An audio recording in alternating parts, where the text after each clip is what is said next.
Sankranti, it is called in my state. But this is a festival that has different names in different states. But it's a fun-filled festival where the sun has begun to go north now, so we're going to have longer days. And of course, it's full of fun for children, for elders, for everybody, because there's a lot of kite flying, sweets eating, especially the Tilgud stuff. And of course, there are lots of rangolis that all the women are famous in India, especially down south and in the rural areas. On such a day, we have a wonderful meeting, a webinar between two gigantic personalities, two well-known international personalities. And thank you so much for all of you to be here today on a festival evening. And having said so, let me start my introduction.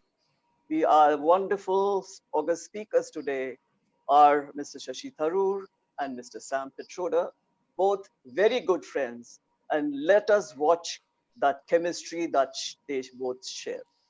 Let me start with Mr. SamPitroda. We all know him as SamPitroda, but he's also actually, his real name is Satyan Pitroda. And Satyan Pitroda is a telecom engineer, an inventor, and an entrepreneur. He served as an advisor to the Prime Minister Rajiv Gandhi. And during his tenure, he was the first chairman of the India Telecommunication Commission. And I must say, we are proud of him because India IT is what it is today. And that is why he's very correctly known as the father of the IT revolution in India. I'm sure you all agree with it because he is the force and the brain behind India's telecom revolution. And of course, he was also an advisor during Prime Minister Manmohan Singh's time. Sam also, you know, he holds 100 technological patents. He has been involved in several startups. And of course, he's very well known in the Silicon Valley circles. Sam chairs 5 well-known NGOs and is involved in the activities of several philanthropic initiatives. A multifaceted personality. And I would also like to tell you, I'm trying to make it as short because we want more time with both of them. And the political side of him is that he has been made the president of the Indian Overseas Congress. And he does play a key role in shoring up support for our party abroad. And having said this, I must tell you, there's a strange coincidence because IOC, that is Indian Overseas Congress, and All India Professionals Congress in India have begun, have been inaugurated by Rahul Gandhi in the same year, that is 2017. So virtually, we are on the same page as far as the number of years goes. And now I come to Dr. Tharoor, Shashi, as he's known to everybody. Well, Shashi doesn't need an introduction. Of course, neither did Sam did, but there is a little formality. And he, of course, as everybody knows, is a charming personality, an author, a politician, a former international civil servant. And of course, he has an experience of several worlds. Currently, he is in the 3rd term Lok Sabha MP representing Thiruvananthapuram. He has had a hat trick. He won 3 straight elections, and that's not something ordinary in politics because I know I'm a politician myself. And right now, he is the chairman of the Parliamentary Standing Committee, but guess what? For information technology. So these two guys have so much in common. And he has previously served as Minister of State for Human Resources and Development and Minister of State for External Affairs in the Government of India. And during his nearly 3-decade-long prior career at the United Nations, he served as a peacekeeper, a refugee worker, and an administrator at the highest levels, working as an undersecretary to General Kofi Annan. And Dr. Tharoor is also a prolific writer. He's an award-winning author of books which are fiction and non-fiction. Can you believe he's almost finished 21 books, I think now. And again, the commonality is he is the chairman of the All India Professionals Congress, and we are proud to work with him. Having said that, the topic that we come to today is something that is really, it has its advantages and disadvantages. Of course, I'm talking of social media, as you know. That is a topic that's going to be discussed by our honorable guests. Now, given how important social media platforms have become to marketing, dissemination of ideas, and election campaign, it is hard to believe that YouTube, Facebook, and Twitter have just recently started, that is only about 2005, 2006. Today, they have become so instrumental for political parties around the world forgetting their promises, their messages to voters. The New York Times and other analysts have termed the last US election to be a Facebook election. Can you believe that? We are to go by trends, if we are to go by trends. Public rallies will not in the not so far of future be, they may be not even there. They may be rendered obsolete, at least in evolved democracies. And maybe electioneering will largely be done through social media. But as somebody said, once said that the great power comes with great responsibility. But social media firms and their role in election manipulation has come under a lot of scrutiny. This is the negative part of it, their disadvantages. Key allegations include not curbing the hate speech, political bias, suggestive content delivered to users, and more. The American, European, and Indian governments has summoned the heads of these companies to clarify their firm's role in the above said matters. So, in today's discussion, the key issues we'll be discussing as it will be a freewheeling chat between both our speakers. Now I can say over to both our speakers, starting off with Sam, as by the choice they have come to conclude together. They decided that Sam would be starting. So there you are. I'll come in with the questions later. So over to you, Sam and Shashi. Thank you, Geeta. It is always good to be with Shashi. He is a very important member of our party. He represents large constituency, and I'm delighted to be on the same platform having a conversation with Shashi. The topic you have selected is very timely, very important, and very complex. I don't think there are very clear answers to the questions we are going to be debating. But based on my experience in the last 55 years in IT and telecom, I believe there are two fundamental issues that dictate as to what is going on in the social media, politics, opinion making, marketing, and all of that. One is about unauthenticated behavior. When I go on social media, I can go as SamPitroda, I can go as SamPitroda 1, SamPitroda N, SamPitroda 7, and you don't know which one is real SamPitroda. And then you cannot really distinguish as to what I say under what name. So you may hear something from SamPitroda, which is totally fake SamPitroda. It has nothing to do with me. So that unauthenticated behavior gives you essentially a cover to hide behind, attack people, lie, create unnecessary opinion, gang up as a team to malign someone, And since social media amplifies lies, lies propagate much faster. So that's one key issue. Second key issue, and we will talk more about it as we get into a detailed sort of exchange of ideas.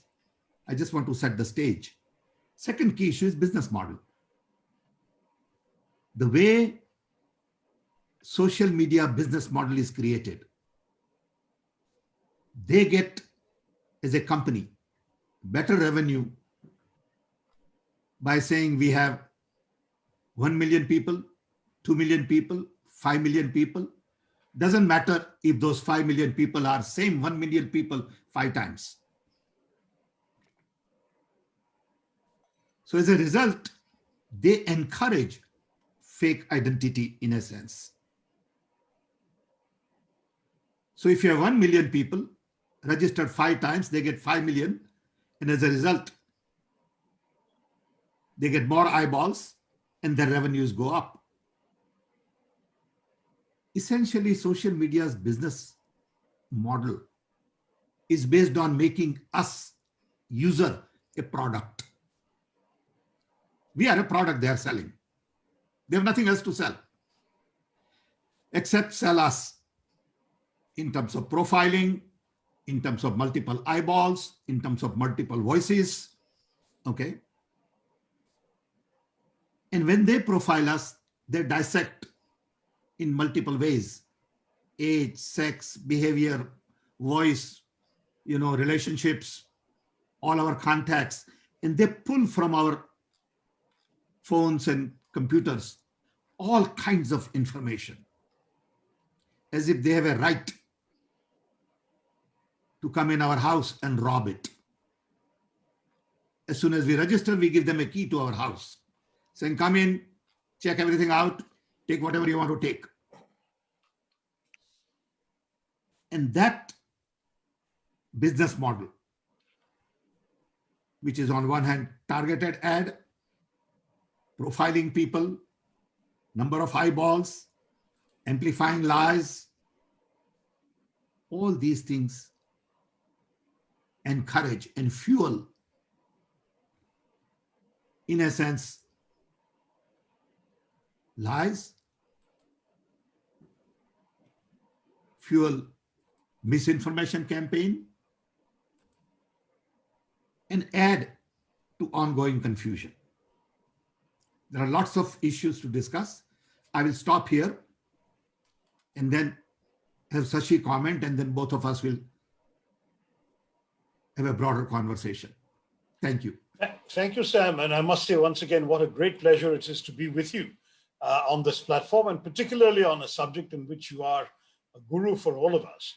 I want to point out, you were, of course, yourself at the forefront of one of the most revolutionary technological disruptions in our country's history, which was the Telecoms Revolution of the 1980s. It's thanks to you we had all those ubiquitous PCO offices throughout the country, STD calls. The acronyms became well known only because you scattered them throughout the country. People saw revolution. I remember writing in one of my books how as late as 1984, our then communications minister had said in Parliament that communications in a developing country is a luxury and not a right, and that as far as he was concerned, the government had no obligation to give better telephone service, and that if the honorable MP who had got up to complain about it wasn't happy with his phone, could he please return it, because there was an 8-year-long waiting list for a telephone connection. So that was the attitude of some people. And you came in and revolutionized it and said, no, communications is a right. It is liberating, it is empowering, it gives people a chance to connect, and it transforms life. And frankly, because you did that, there is no doubt in my life that, in my mind, that we began the change that culminated 10, 15 years later in the ubiquitous mobile phones in everybody's hands. And that's why, though I accept every single one of the criticisms you've made, I'd like to offer the counter view, there are many more things to be said, but one is that there is no doubt that as you attempted with your telecoms revolution, social media has also democratized the space available to the public to communicate their own narrative, to multiply contacts with people, to have access to government, to be able to get their problems attended to. In so many ways, it has been a democratizing and empowering platform that personally I have been prepared to overlook these negatives that you rightly pointed out, because I have felt that what the gains are has outweighed what the dangers are. I don't know, first of all, whether you would agree with me on that proposition. I agree with that 100%. Second, how would you compare your revolution of 35 years ago, 30 years ago, with what you have seen in the last 10, 15 years? Obviously, your revolution was at that point about one-to-one communication, but cheaper, more accessible, more freely available. Today, we've got communication with multiple people through social media. Are there any similarities? Are there any differences? How do you see that? No, I agree with you that what has happened to telecom world over is nothing short of miracle. For the first time in the human history, we are all connected. The key question in front of us is, how do we use this connectivity going forward? When I started my work in India in telecom, I always remind myself that we had only 2 million phones for then 700 million people. Today, we have 1.2 billion phones. We are essentially a nation of connected billion. So of course, goes without saying that telecom brings about democratization of information, knowledge, decentralization, and also demonetization. In a sense, not demonetization of the government, but demonetization of the value. Telecom today is almost free. 30 years ago, to make a long distance call, international call, used to be a project. Now it is free. We can have this video conferencing at no cost. So there are advantages, which goes without saying. And I should have mentioned that before talking about these two areas, mainly unauthorized behavior and business model, that telecom has changed everything. In a sense, everything we do today is basically obsolete. How do we provide education is obsolete. How do we run government is obsolete. How do we provide health services obsolete. Banking, look at what happened to banking. Not too long ago, we all used to go to bank office. Then we said, okay, now there is teller. Then came ATM. And now bank office building has no purpose. They're closing it. Okay. Because you have really empowered every human being with this device. You have empowered me to do my banking. You have empowered me to learn my algebra. You have empowered me to check my blood pressure, look at my heartbeats. And this has become a new life savior. Of course, there are lots and lots of great advantages. But in that environment, how do we use this tool to promote truth, trust? Today, as opposed to truth, we are promoting lies. As opposed to building trust with this device, we are encouraging mistrust. As opposed to, promoting love and peace, we are promoting hate and conflicts and terror. I think maybe we are going through that phase for a while in human history. Maybe in 20 years, it'll all change. We'll come to our senses and we'll say, hey, enough of this playing. Now let's see how we can make better world out of this. So I agree with you, Shashi. Benefits are great. Okay, I would take all these problems any day for the benefit we have. I agree with you. Thanks, Sam. In fact, I just noticed, by the way, that there's a lovely message on the chat box from one of the people listening to us called Nitin Verghese, saying that I can't agree more. I'm able to connect on a conference call with eminent personalities like Sam Pitroda and me. For a nobody like me is the best example of the evolution of the revolution started by Sam and Rajiv Gandhi in the 80s. And I think that that's very important because communications, I mean, it's so astonishing. You know, I have often told stories about the changes that have come about since then. I mean, it's really extraordinary. You know, soon after you started what you did, you know, one profession started becoming extinct and now it is extinct. You know what that profession is? The professional letter writer. You know, with migrant labor, they would go to usually outside the post office or outside the high court. There'd be a row of fellows sitting with a table and pen, or in some cases, the typewriter. And the fellow who is himself illiterate would dictate a letter, which these people would type out and send to the chap's family back in the village and posted usually from that same post office. And then similarly, from this person's point of view, if he got a reply, he would have to go to one of these people to read it to him. Today, can you imagine? He doesn't even need to be illiterate. He can pick up the phone and call his family. These are some of the extraordinary challenges. But I'd like to come back to this question of shall we say, the benefits that you have mentioned, that I've also mentioned, and some of the newer challenges coming up. Now, you have outlined very many of the disadvantages that we have seen. One could add to it.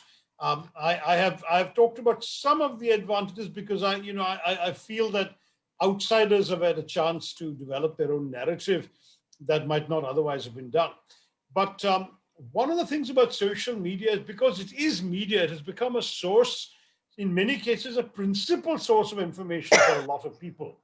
And that has been problematic, Sam, because there is no verification mechanism. At least if you or I wrote an article for a newspaper in the old days, there would be some editor who would vet it. There would be some fact checker who would make sure that our claims were accurate. It would go through a certain process before appearing in print.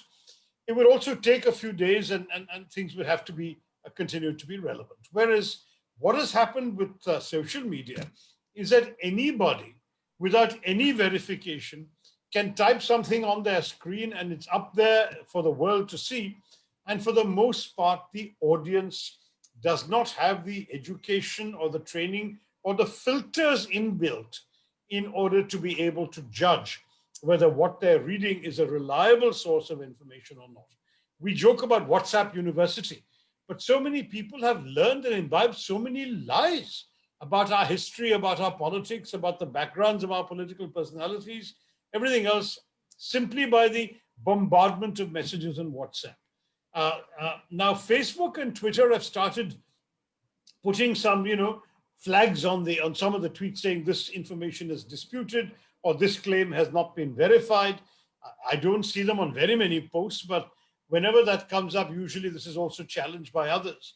How do you feel, Sam, that modern communications can deal with this problem of verification and of accuracy? That's what I talked about when I mentioned unauthorized behavior. See, if internet, and I have talked about this to a lot of my colleagues globally, that if we were to split internet into two pieces, true internet and false internet, saying I, as Sam Pitroda, take responsibility for what I say. And here is my credential when I register. Today, when I register on social media, you don't check for any credential. Okay, you don't have any ID verification. You can just make up your name, Joe Blow, and just start tweeting. Okay. So if you can split and say this is real internet, this is real person, and this is sort of fake guys. But then the whole business model will change. There'll be chaos in the industry. So people don't want to do it. But unless and until we take responsibility for what we say, people can get away with saying whatever they want to say. Look, leader like Trump started his election campaign by saying Obama is not American. Obama is Muslim. That's how he started his campaign on social media and everywhere. And that really went as far as you could think. And a lot of people started questioning. Now, that's such a simple fact that you can check somebody's passport and say where he was born, whether he's a national or not. But that lie really multiplied. Similar things have happened in India also. You take a person and you target that person. And you target to a point, people begin to believe that. I've seen in Indian social media something long time ago about Motilal Vora. I'm not Motilal Vora, Motilal Nehru. Sorry. And that tweet said that he had 4 wives. Okay. And it just goes on and on. I mean, if you want to lie, you can lie so much about so many things. And then you have a group of people who are assigned the task of propagating that lie. Let's say I hire 200 people in the back room and say, as soon as there is something that Shashi tweets, attack. Yeah. You can't fight that because you don't have 200 people to fight it. So I get a lot of friends and well-wishers telling me that, oh, Congress party is not good at social media. And I tell them, my friend, it is not about being good or bad. It is about what you believe in. Do you want to propagate lies? Do you want to hire 500 people and pay them to propagate lies? If you don't want to, then you'll never be good at social media. It depends on what you call good. You got to believe in certain values. That I do not lie, whether it's on social media or in real life. I will not attack anybody on false information. Okay. So you got to decide. If somebody says, no, SamPitroda, is not even a high school graduate, I can't fight that. I'll give you one simple example. Very interesting example. Dumb. We had this National Herald court case. So you have to summon people. I happen to be in Chicago, so you can't summon me unless through, proper MEA channels and all that. And you know more about this than I do because you have been a minister there. So one day I find on my door here in Chicago, some fake dress police and some Indian fellow comes and hangs a piece of document, takes a picture and puts it on social media saying SamPitroda is absconding in Chicago. Now look at this. Chicago is my home. I can't be absconded in some other place. Okay. And this thing gets multiplied. So people feel that, oh, SamPitroda is hiding somewhere. Okay. Now this is totally unauthorized behavior. And you can't really fight that unless you want to be like them. So many times I have friends who tell me, why don't you respond? I said, look, it's not worth responding. Why would I respond? Why would I waste my time? If that's what they want to say or somebody else wants to say, more power to them. I respect that free speech. But there is a question, sir. Free speech is one thing when it comes to, the old line that you're entitled to your own opinions, but you're not entitled to your own facts. Exactly. So if you make up lies, you mentioned 4 lies. That's not free speech. That's not free speech. I mean, I have had so many lies told about me that I gave up trying to. I know that. People, absolutely. I asked the lawyers, and they all said, it's not even worth using your energy and time and money. Exactly. I don't pay any attention. So that's it. You have to learn to grow a thicker skin. But that is genuinely a challenge, and you're quite right to draw attention to. At the same time, of course, when you say, suppose we could split the internet, the problem will still be who would have the authority to split the internet, who would have the authority to decide what is true and what is false. We have all these fact-checking sites, for example. But now the fact-checking sites are themselves being attacked.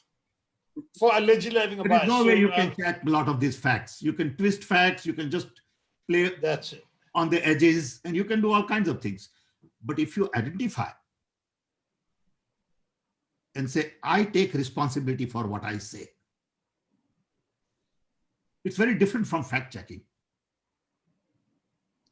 Saying when you hear on social media anything under Sam Pitroda's name, that is real Sam Pitroda. Here is his passport, here is his ID, here is his Aadhaar, or whatever you want to say. So on Twitter, you probably have a verified tick, and then we know it's really you. And anybody else calling themselves Sam Pitroda will not have that same verified tick. Exactly. Therefore, it's not you. Exactly. That's what you say. But what people say about you, you have no control over. No, So that's Sam Pitroda has... You can say, I can't control them. Who am I to control them? I mean, they could say, look, I don't like Sam Pitroda's white hair, which is perfectly normal. It's okay for them to say that. I respect that. Saying he should not have beard. Why is he having a beard? Okay, that's your opinion. I respect that. I love you for that. Okay. But you look at the other side. You know, in the recent election in US, in Georgia, for the 2 Senate seats, $500 million were spent on one seat. Now you look at the kind of investment being made in election campaign. Look at the amount of money we spend in election in India. That itself is a major challenge because it begins the whole process of corruption. Directly, indirectly, depends on how you define corruption. If you spend $500 million in getting to somewhere, somebody is going to ask for your blood some point in time. Directly, indirectly. Okay. So connected with this issue is also election funding. Okay. And the money we spend on voting. You take typical election, even in US, voting booths, people managing the booth, security people, judges, counting, tabulating. When you add all of these things, it's a huge, huge expense globally. It is one of the biggest business world over is elections. Okay. And no one talks about that business because everybody has a little piece. And everybody makes money, everybody spends money, everybody again remakes money. Corruption all over the world, according to me, begins with election spending. Not the only piece, but an important piece. So if you don't fix that, you don't fix some of the other pieces. I agree with you. That's why I said it's a very complex process. But if I can come back to one of the points you're making, there's a very interesting comment from Mr. Raghavan Santhanam on the chat box saying that the platform economy is irreversible. Televisions, for example, are supposed to be authenticated sources, but look at their state. There's lies on television also. Absolutely. So to blame technology alone for propagating lies seems a little too harsh. Would you defend yourself, or would you concede that he has a point, that maybe lies are coming out in various media, not only social media? Of course, but we are discussing today social media. Quite true. So you're not blaming it alone. You're saying that you should blame it. No. We are discussing social media, so we are commenting on that. And also, you look at television, people create their own opinion. You know, they are not reporting news. They are formulating their opinion and they are propagating their ideas. Okay. At the end of the day, I think people will have to recognize that I am empowered with this. Yeah. Now I need to be educated. I need to make my judgment about Shashi. And I can't allow somebody else to affect my judgment about Shashi. Okay. No matter what he says, I know who Shashi is. Okay. I don't read anything, for example. The problem is that, you know, for people like you and me who are in the public eye, those who know us know who we are and how we are, and that we are not capable of the millions of sins that are ascribed to us on social media. But the vast majority of the public doesn't know us personally. That's what I'm saying. They have no other basis to be educated. Each one And of us. so how? So for example, in Kerala now, we are actually trying to get into the schools, educating children on how to read social media, how to filter fake news. Even that is not foolproof, but obviously it requires a fairly literate, educated public. In India as a whole, I mean, let's face it, there are people who are not so well read or well educated that they would be necessarily able to acquire that kind of training. And then Vaishnavi Sayal suggests that in India, the way people absorb information sent to them via social media without thinking about it is actually how we are taught from a young age to rote learn without thinking about what we are learning. Learning and absorbing without thinking whatever is thrown at us is part of our conditioning in India. I think she has a very interesting point there, because in fact, what she's saying here is that when you have conditioned an entire population, you go to school, the teacher says something or it's in your book, you see something in black and white, you mug it up and you regurgitate in the exam. And then you come out and on your mobile phone or on your computer or whatever, you are told something. The same process kicks in and says, that must be true because I've been told that whatever I read is true. Now, this is a big challenge for us. How do we somehow incorporate serious amounts of fact checking into the social media space? Yeah, I think we are just at the beginning of an information revolution. I don't think we have arrived yet. Right. We have all the tools in place. We have internet in space. There are three elements here. One is communication, fiber optics, links, and all that. Second is content. Content is available by best of the best in the world and also worst in the world. And third is context. In what context that fact is available? You can take a sentence out of what you said, and out of context, it has a different meaning. So ultimately, you will have to make everybody self-learner. The idea of education is to make everyone a self-learner. Today's education system is totally obsolete. When I said earlier that everything we do today is obsolete, I really believe that. How do we get admission in school? The process is obsolete. How do we get birth certificate? Process is obsolete. What we have done is we have used digital tool to redo this existing process as opposed to redesigning a new process. See, we took the process that was designed without all these tools. Now we have taken that process and put it in digital format, which is a wrong way to do it. Okay. As opposed to redoing entire process to meet the digital world. So today in education, the challenge is to make people self-learner. By the time you are 15, you decide what you want to learn. You are educated enough to check facts. You are educated enough to understand what is right, what is wrong, what is fair, what is unfair, what is proper, what is not proper. Okay. That is the kind of education we need. Yep. If we continue with the existing education model, we are not going to create people for the information age.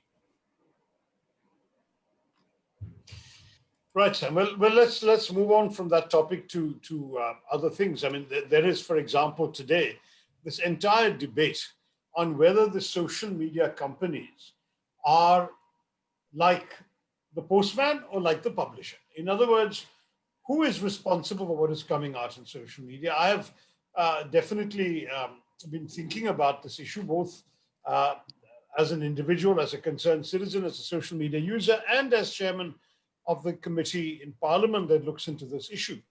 So there is one argument where the social media companies say that if Sam were to write a letter to Shashi, it is not our business what Sam writes, we just deliver the letter. Now, by saying, but you are responsible for the nasty things Sam has written to Shashi, you are actually making us like a publisher, as if we have approved what Sam has written. We have not approved it, we've just delivered it. Now, that argument, however, has given way under two kinds of pressures. The first pressure is from other users. You must have seen in America, during the election campaign, the relentless attacks on Facebook and Zuckerberg for allowing politicians to get away with false postings. And I think there was one Democrat Party congresswoman who actually tested this by issuing a deliberately false post on Facebook, because Zuckerberg had taken the position that it was not his job to decide whether Mr. Trump's claims were false or not. And under that kind of pressure, Facebook and others have knuckled under and finally started flagging posts. And now we have seen this extraordinary situation after the 6th of January, where the President of America, the head of state, head of government, has been suspended by Facebook, by Twitter, by Instagram, in some cases suspended permanently from appearing on those platforms. How do you feel about this? And does it, I mean, on the one hand, they've been claiming they have no responsibility. Now you've given them responsibility and they're exercising it to stifle a voice. It may not be a voice you like, but isn't democracy, in Patrick Henry's famous phrase, supposed to aver that I will dislike what you say, but I will defend to the death your right to say it? So tell me, Sam, what are your thoughts about this business? First of all, when social media company says we are just a post office delivering message, you must remember that the post office delivers your message to me, but doesn't open your message and delivers to the world. So they are not a post office. Post office is very simple. It is one-to-one. You wrote a letter to me, they come and deliver it to me. But what these social media people do is take your letter, open it, and when it is delivered to me, they also deliver to the rest of the world. So when they deliver to the rest of the world, they are like a newspaper. So they are media as well as they are post office. But you can't say, I'm post office when it suits you, and then say I'm media when it suits you. Make up your mind. In reality, you are both. So let's approach it from that angle, because their whole model is, how do I make money? How do I create value? And for that, even if I have to lie something, I'll lie. I'm telling you, with great respect to all these great billionaires and zillionaires, okay? They need to really decide which side of the ethics they are. What do they believe in? What kind of a world they want to build? Is this the kind of world they want to build, where hate gets propagated? But then they'll have to take some hit on their revenue. Okay. Are they prepared to do that? They become very powerful in the world all of a sudden. You know, these companies don't have no production and they are valued $1 trillion or $500 billion. Okay. So the power they enjoy in terms of valuation is huge. So you summon them, you ask them, but they go back and do whatever exactly what they are doing anyway. They don't change. Do they have morals? Are they willing to stand up and say, my revenue can go in 1/4, but I'm going to have authorized behavior? I will say, I really don't have billion people on the internet, but I only have 200 million, because these 200 million are signed up 5 times. But they are not willing to do that. Okay. So I think they are both. They are post office as well as their media. Now the question that you raise, very important. Do they really become sort of a judge as to what you publish and what you don't publish? I would say, I believe in free speech. As long as you are willing to say, I take responsibility for it. You can't hide behind something and say, and we don't know who that person is. So we have the message, but we don't know the messenger. I want to connect message and messenger together. Okay. Because I know that when that messenger says something, I can divide by 2. That messenger says something, I can keep it 100%. Then I make my judgment. Even at work, when somebody comes and says to you, हाँ साहब हो जाएगा, you know that he doesn't mean what he says. ये नहीं होने वाला है. You know, and you make judgment. If somebody else says हो जाएगा, 100% it will get done. Okay. Same with information. Okay. You begin to make your judgment on who to believe, how much to believe, when to believe. But that can only be done if there is authentication. I think the basic problem is authentication. You hide behind the curtain.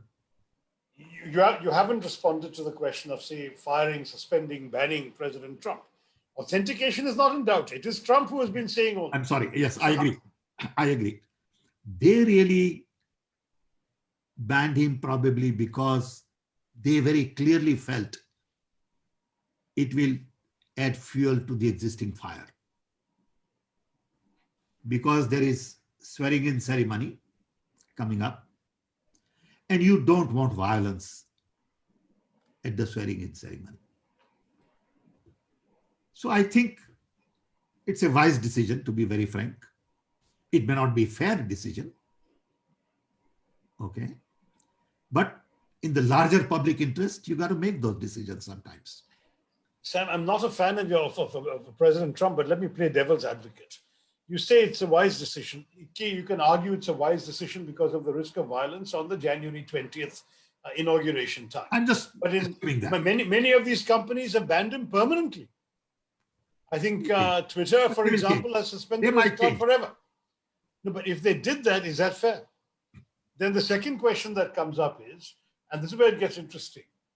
If they are a private company and they're saying we are running a clubhouse and you have joined our club and you have misbehaved, we're kicking you out of the club. That's one kind of logic. But are they not using a public resource in terms of, for example, the publicly available broadband facilities, the Wi-Fi that has been built up by public taxpayers' money? I'm just curious. I mean, these are questions. In India, this debate is still ongoing. In fact, yes. It's interesting. You've seen a lot of social media posts by people loyal to our present government who are very worried that what was done to President Trump could be done to them. Now, the same companies have not shown the same courage to much lower level purveyors of hate speech and inciting language in our country. So we can have a separate conversation on India. But just on the principle, on the theory of it, how do you feel about these arguments? I think their decisions will be strictly based on their revenues. Their loyalty is only to their shareholders. Guaranteed in the long run. Now they can twist it here and there and massage it and decorate their voice. But the bottom line is they pay attention to bottom line. I'm glad. If the Republicans had held both the houses or had held the Senate, would they have done it? Or is it easier to do because they know that the committees that will review their work in the American Congress will now be chaired by Democrats, so banning a Republican president is safe? Am I being too cynical? No, I don't have the answer, Shashi, but I think what happened on January 6th scared everybody. No one had ever thought that Americans with rifles will enter Senate, Capitol building, and they could have started shooting people. Fortunately, nothing happened. Okay. And that fear has really set in well with social media and saying, at least for a while, let's make this decision. So you don't see people running around on swearing in day with rifles. Okay. Don't allow anybody to encourage violence. And I agree with that. Okay. Now we can later debate what is right and wrong. Okay. I mean, there is one more argument against that too, Sam. I actually, my biases are the same as yours, but in the interest of this conversation, sure, I want to push you further. Sure. The argument against what you have said is, There are laws in every country. In your case, in that case, it's America. The same would apply in India. So if something that is said, for example, violates hate speech laws, incitement to violence laws, you can prosecute the person. Sure. Why should you cut him from having access? Are you not violating his freedom of speech? I think this is an exceptional case. To me, these are exceptional times. These are not normal times. What happened was not normal. So normal things cannot be applied right now. We can debate that later on. Okay? Let the dust settle down. And that's how I would look at it. Okay. Okay. Then the other thing is, don't get me wrong. I don't have the answer. Are we blaming social media too much? After all, when the president did his incitement, if that is what it was it not principally, first of all, before a live audience and on television? Was it only social media that broadcast his message? No. But we are discussing. So therefore, is it fair? Is it fair? Television. There was a failure of. We have actually a comment from Mr. Raghavan Santhanam. What happened on Capitol Hill was failure of democracy and law enforcement. How can you blame social media for it? No, we are not blaming social. We are saying it is one element. We are not saying that's the only element. Please don't get me wrong. That's not the only element. Of course, police failed. Of course, intelligence failed. Broadcasting people will say, look, we just broadcast. Okay, whatever president says, it's our job to broadcast. Social media can also say whatever president said, we broadcasted. Content is his responsibility. Very true. I agree. Okay. So I think logic at times doesn't quite work. We got to let things cool down a little bit. Okay. No, that's fair enough. We have to let it cool down, but then that's an argument for a temporary suspension, not a permanent ban. I think so. Personally, but time will tell. I don't know. Fair enough. One of the arguments, of course, that comes up, you rightly in your opening remarks objected to the anonymity, the fake accounts, the anonymous accounts, and so on. But isn't it true that in many societies, particularly repressive societies, the anonymity is the one thing that encourages people to find their voice, because otherwise they'll be scared of being identified by a repressive regime and arrested or worse. I mean, we've seen Iran, for example. We've actually had people executed in some of the Arab countries and in Iran for social media posts or for running social media accounts which have created this kind of messaging. So, I mean, my concern about this, Sam, is everything seems to have two sides to it. And when it comes to anonymity, I must say that I shared your feeling, because I am told the most vigorous abuses are from people who are hiding under names like Deshbhakt and, True Hindu and all of this stuff. You can't really know who they are. And they don't exist. No, they don't exist. So, but at the same time, if it wasn't India, if it was some other part of the world, if they revealed their name or if their name was easy to find, might they not face execution? So, I mean, how can you say anonymity is always bad? That's the question. No, I think the answer to that is, one, you need courage to stand up for right and wrong. Okay. Gandhiji said, if you don't have courage, you can't really make a difference. Okay. But there are other ways to bring to attention the dictators issues like this. Doesn't have to be free speech on social media only. Okay. Plus, no one solution is going to solve all problems. Okay. There is no such thing as one silver bullet. What works in one place may not work in the other place. And that's why I go back to my original comment. It is a very complex issue. It has to do with regulation. It has to do with regulation. It has to do with technology. It has to do with human rights. It has to do with free speech. It has to do with democracy. It has to do with lots and lots of issues. And we have to deal with it differently in different places for different solutions. Okay. I have an interesting comment from Dr. Shyam Mohan of Edinburgh University, saying that what about the role of algorithms in social media? That you can control the thoughts of individuals by presenting half-truths on their Facebook wall. He says, I believe a government can hijack elections using algorithms to influence people's minds, especially in voting. And this can be effective in people with no prior political stand. What is your opinion on this? Because, I mean, this is something where your technological expertise would be useful. Agree with him 100%. Achha. Algorithms have a big role to play. Algorithms can misguide. It is not just algorithm. It is artificial intelligence, big data, analytics, facial recognition, graphic design. All of these technologies can be manipulated to change opinion. At the end of the day, I believe I need to have my feet grounded in certain fundamental values.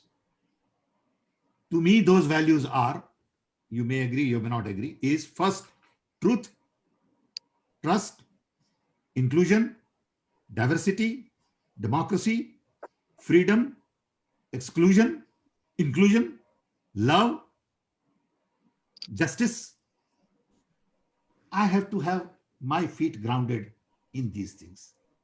Whenever I see a change in that, I say, I don't belong there. I cannot be in that part of the world. Can I call you back? I'm on a video call. Okay. No, I personally agree with you, but of course, not everyone does. And certainly, for example, in your list, you have something that is very dear to both you and me, namely diversity. But there are some on the other side of the political equation who see diversity as a weakness, as a danger, as a threat, rather than as something to be celebrated, protected, and promoted. So they will have to be educated. They will have to be educated that diversity is a fertile ground for innovation. Diversity is something you want to enjoy. What a great country we are that we can go to South. It's very different from North, very different from East. They all look different. They eat different, different language. My God, what a boring life would be if we were all safe. I agree with you. Absolutely. Yeah. Okay, well, I'll go back to Geeta now because she's going to give us some of the questions from the audience. It really has been a delight sharing these issues. And I think we've covered some of the top issues that are on people's minds about social media. And at least the comments I was getting, I've not repeated any questions, but I've repeated some of the interesting comments that I saw while glimpsing the literally hundreds of messages that came in on the chat box from the over 300 people who were listening to us. Geeta, over to you if you'd like to share some specific questions with Sam and me. Yes, I just wanted to ask Sam, to what extent are the outcomes of today's elections being shaped by social media platforms? Firstly, I'll come along with each question if you can just give me. I think a great deal. Sam. A great deal is influenced today by social media because people are connected, people watch, people are engaged. So I agree that social media has a great role to play and it is playing a role. Right or wrong, it is shaping the politics. Yes, it's not in a good way either. You know, sometimes it's gone wrong. What happened to US last time?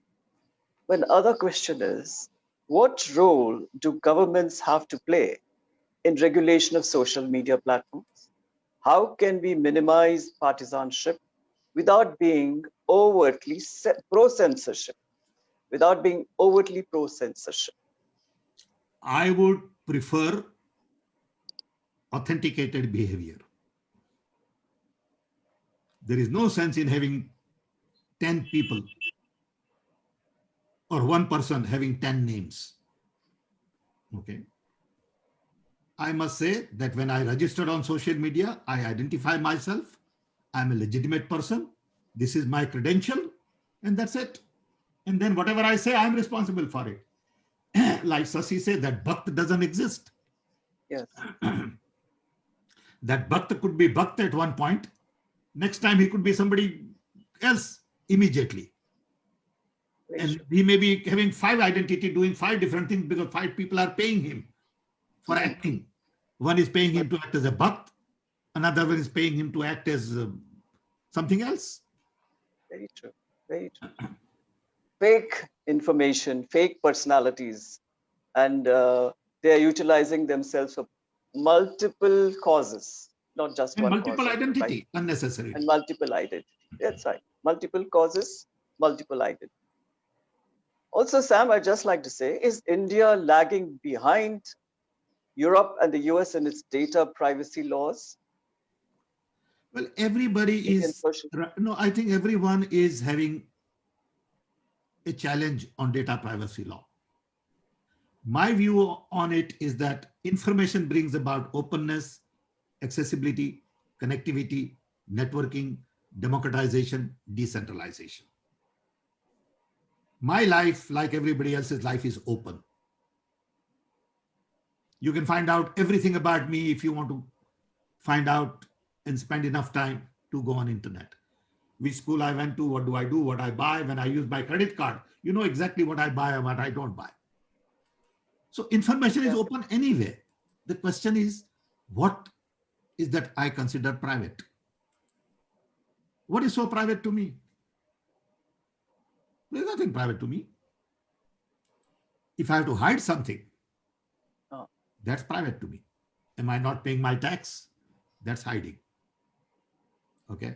Did I say that I have a degree from this college and I didn't go to that college? That's what I'm hiding. So today we'll have to learn to accept that we are all exposed.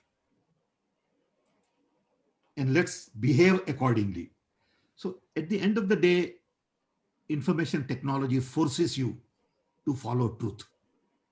that's it. You're coming to the point now. With this surveillance, I think people will learn that truth is the only answer Truth is to the every only problem. answer. Now we may go through 25 years of juggling Yes, on social media. And at the end of 25 years, maybe by 2050, people will realize it's all bogus. Let's stick to truth. Let's trust each other. Because you see, at the end of the day in life, only two things matter to me. One is our planet. And two, our people. Do we take care of our planet? We need planet. Planet doesn't need us.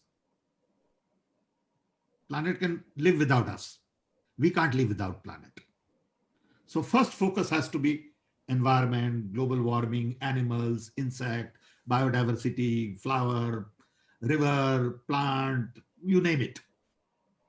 I got to pay attention to that first because that's in my interest. I got to breathe good air. I got to drink good water. Second is people. Doesn't matter what color, race, religion. You are a human being. I love you because you are like me. At some point in time, we were connected.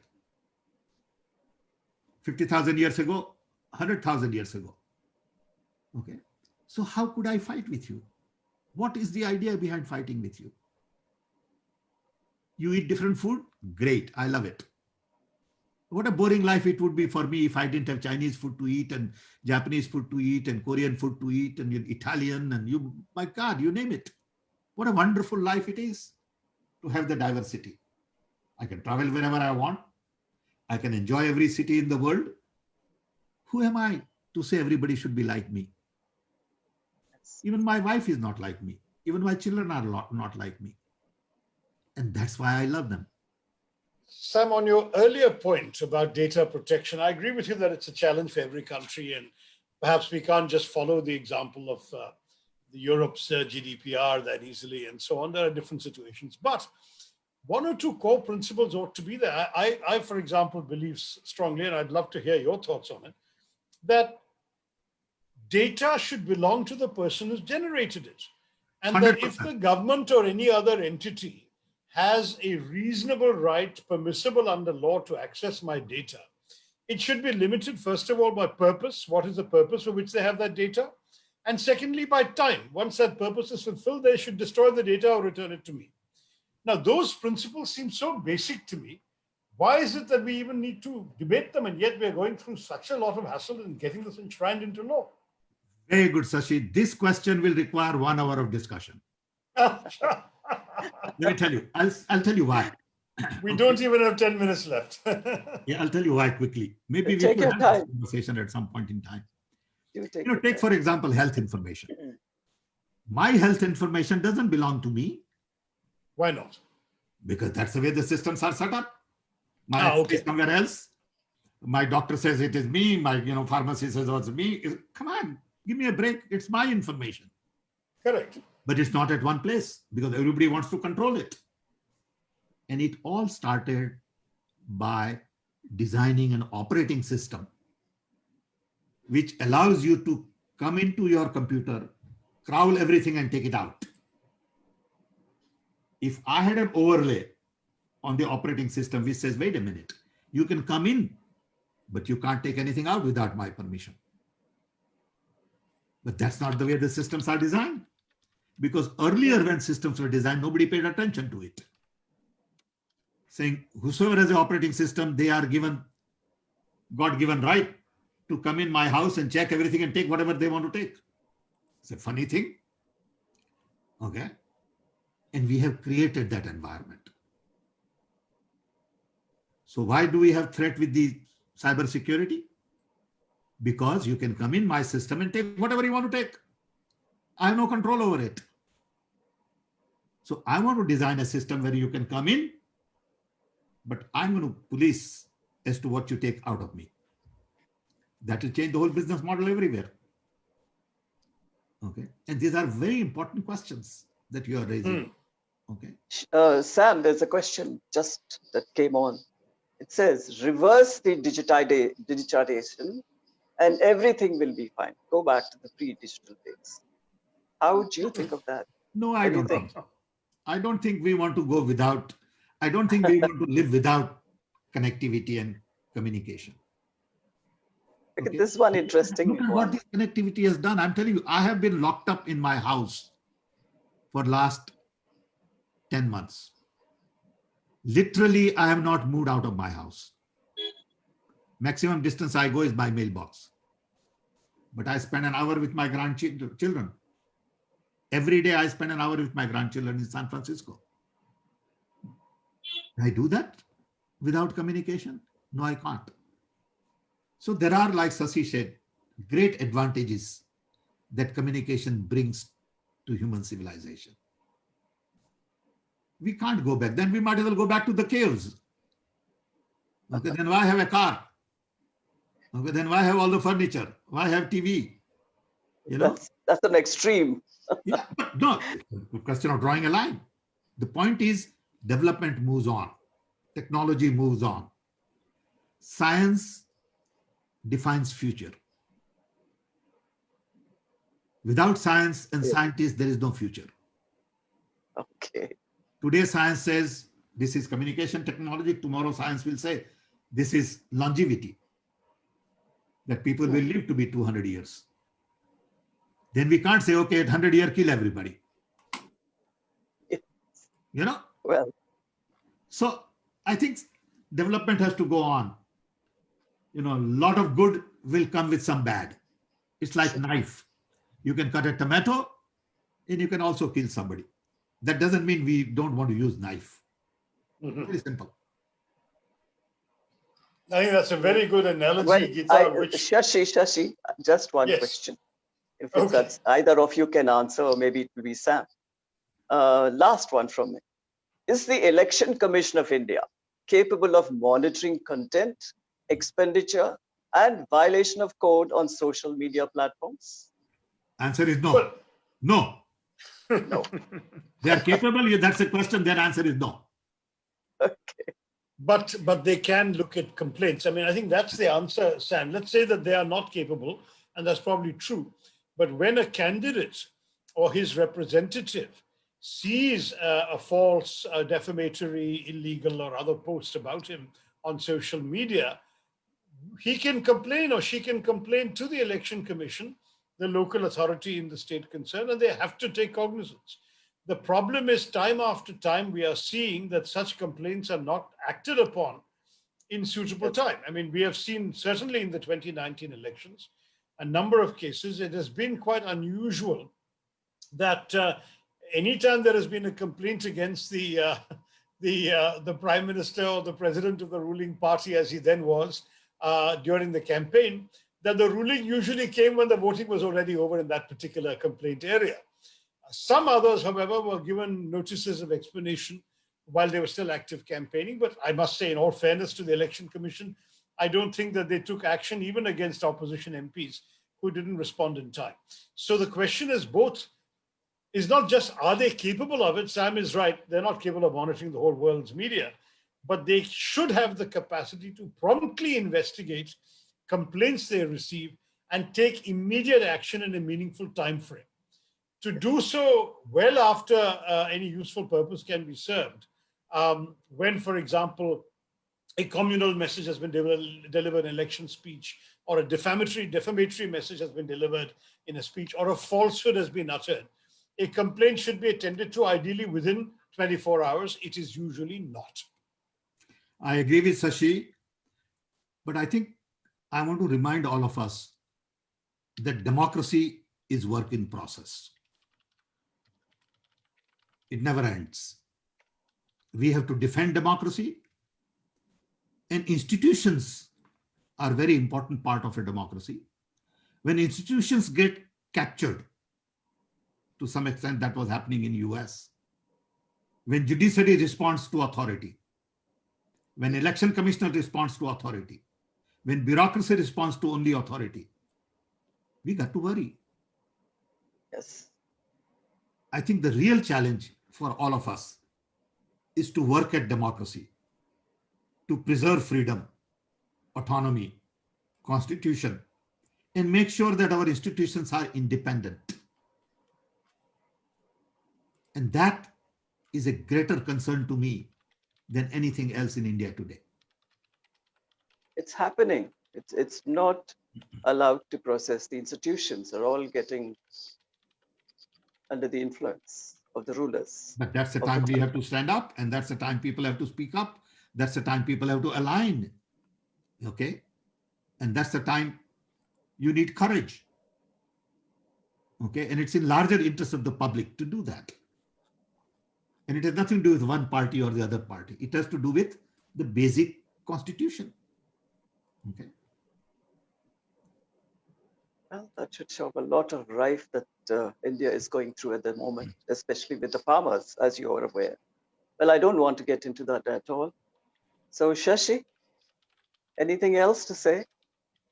I just want to very much thank Sam for taking so much time, spending an hour and a quarter with all of us, and with the very enthusiastic audience we had at the peak. I think we had about 312 people, Sam. And of course, there'll be a much larger audience for the recording of this conversation, as well as the streaming on Facebook. I do want to say that we're very pleased you did this for the All India Professionals Congress.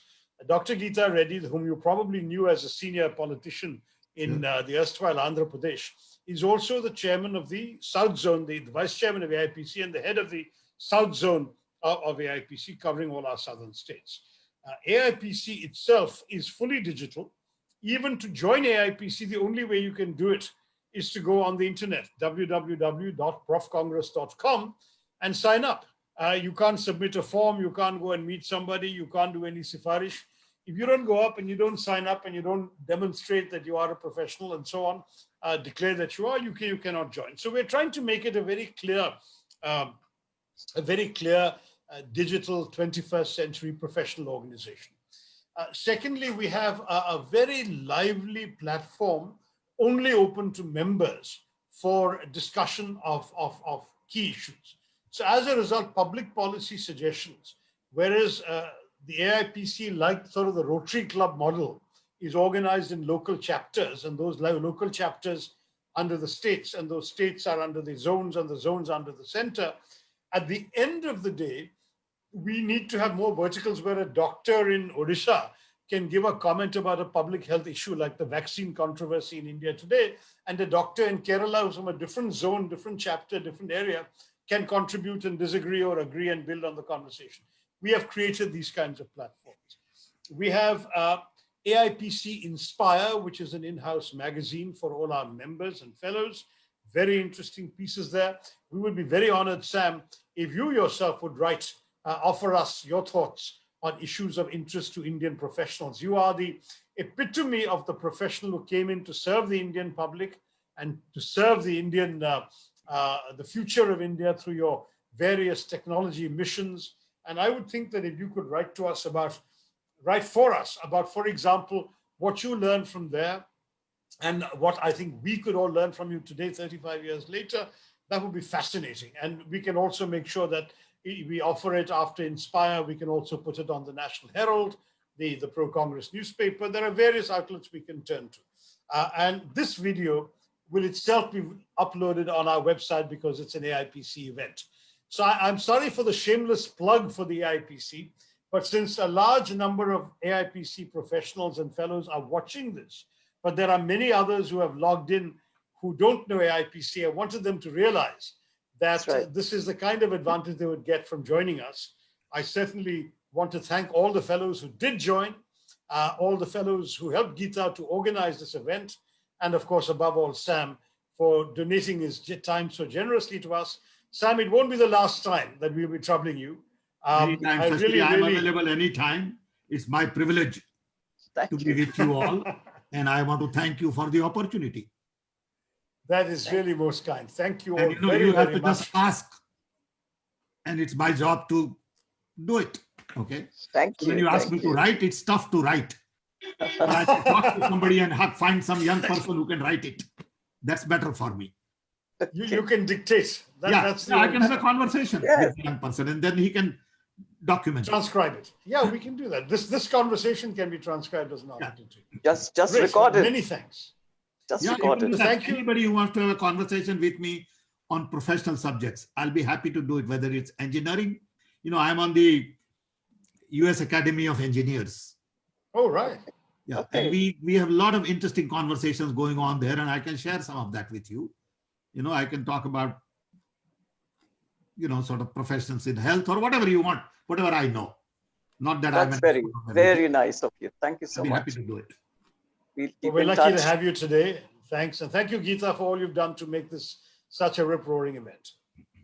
Thank you also. Thank you so much for being there and so supportive as a chairman. You're the most supportive person to be our chairman here. So let's work together. We have to take our country back from the bad guys. Thank you all. And Jai Hind. Thank you. Thank you, Sam. Thank you, Geeta. Thanks. Jai Hind.